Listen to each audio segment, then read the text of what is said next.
A reading from Isaiah 40, verses 25 to 31. To whom then will you compare me, or who is my equal, says the Holy One. Lift up your eyes on high and see, who created these?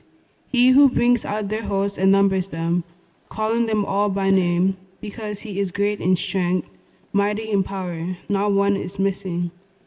Why do you say, O Jacob, and speak, O Israel, my way is hidden from the Lord, and my right is disregarded by my God?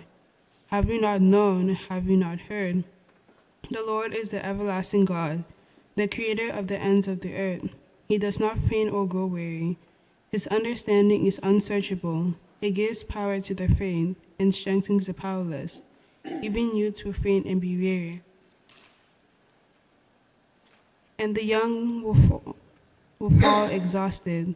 But those who wait for the Lord shall renew their strength. They shall mount up with wings like eagles. They shall run and not be weary. They shall walk and not be faint. This is the word of the Lord. Thanks be to God. A reading from Psalms 46, verses 1 through 7. God is our refuge and strength, a very present help in trouble.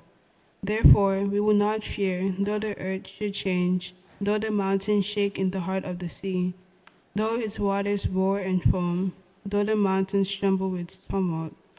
There is a river whose streams make glad the city of God, the holy habitation of the Most High. God is in the midst of the city, it shall not be moved. God will help it when the morning dawns. The nations are in an uproar, the letters totter. He utters his word, the earth melts. The Lord of hosts is with us. The God of Jacob is our refuge. This is the word of the Lord. Thanks be to God.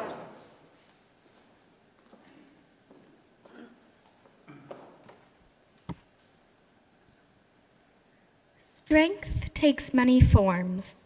Jesus gives words of courage and peace to disciples in John 14. In a little while, the world will no longer see me, but you will see me, because I live, and you will live. On that day, you will know that I am in my Father, and you in me, and I in you. They who have my commandments and keep them are those who love me, and those who love me will be loved by my Father, and I will love them and reveal myself to them. Judas, not Iscariot, said to him, Lord, how is it that you will reveal yourself to us and not to the world? Jesus answered him, Those who love me will keep my word, and my Father will love them, and we will come to them and make our home with them. Peace I leave with you, my peace I give to you. I do not give to you as the world gives. Do not let your hearts be troubled, and do not let them be afraid. I will no longer talk much with you, for the ruler of this world is coming. He has no power over me, but I do as the Father has commanded me, so that the world may know I love the Father. This is the word of the Lord. Thanks be to God. As the letter to the church in Ephesus draws to a close, believers are encouraged to stand firm in faith. Our final reading is from Ephesians 6, verses 10 to 17. Finally, be strong in the Lord and in the strength of his power. Put on the whole armor of God so that you may be able to stand against the wiles of the devil. For our struggle is not against enemy of blood and flesh, but against the rulers, against the authorities, against the cosmic powers of this present darkness, against the spiritual forces of evil in these heavenly places.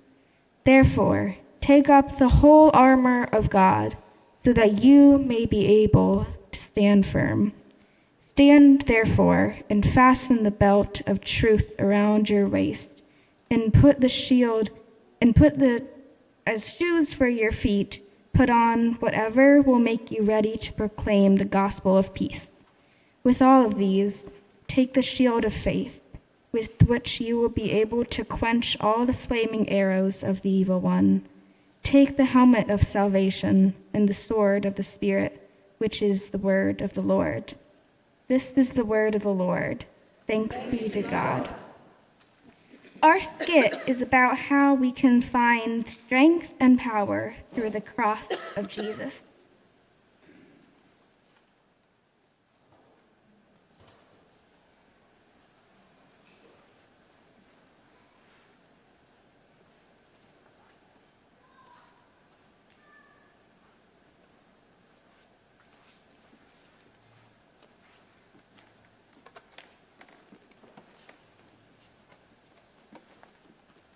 Good book?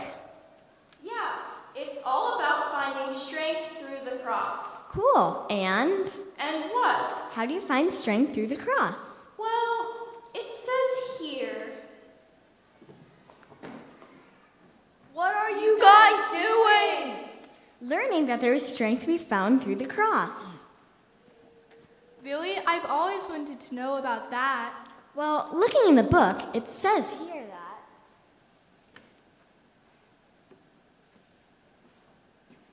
Hey, you guys want to go work out with me? No, man, we're gonna learn to get strength from the cross. For real? Count me in. How do we do that? Well, the book says here.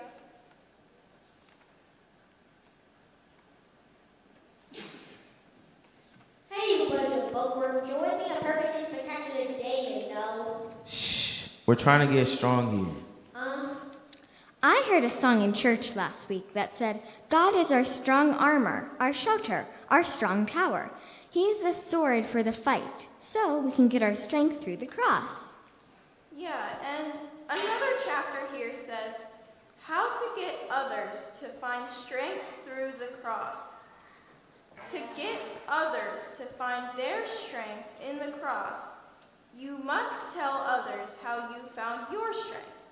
Makes sense, I guess. Then you must show others the way to the cross. Yeah? Then what?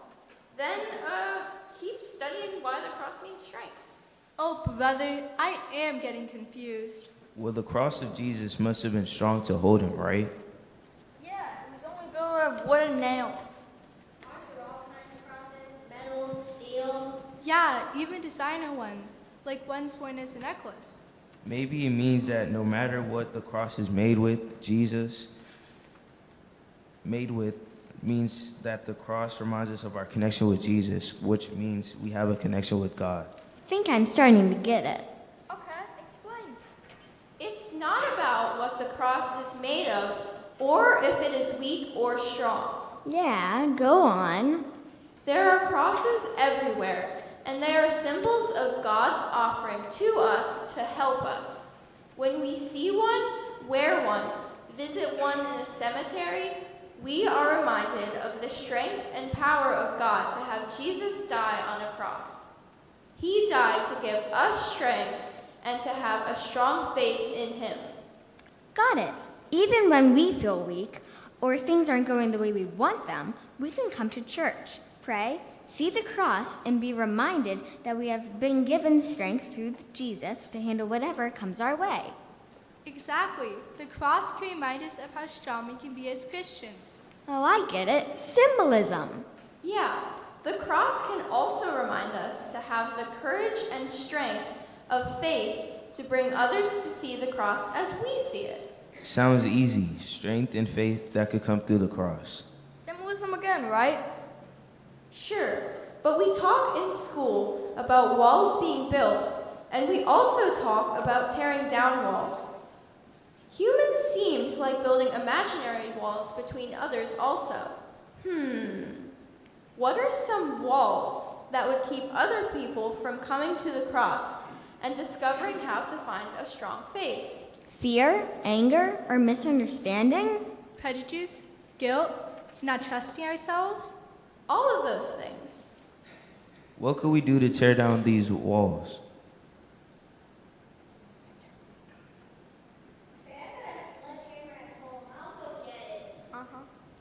Yeah, me too. No. Jesus tells us that the only way to tear down those walls is by love, compassion, and mercy for one another. And we can do that together. Let the love and sacrifice of Jesus on that cross remind us of what we need to do every day. So you're saying we don't need weights to be strong in faith? Not faith strong, just your hands, and that we keep our eyes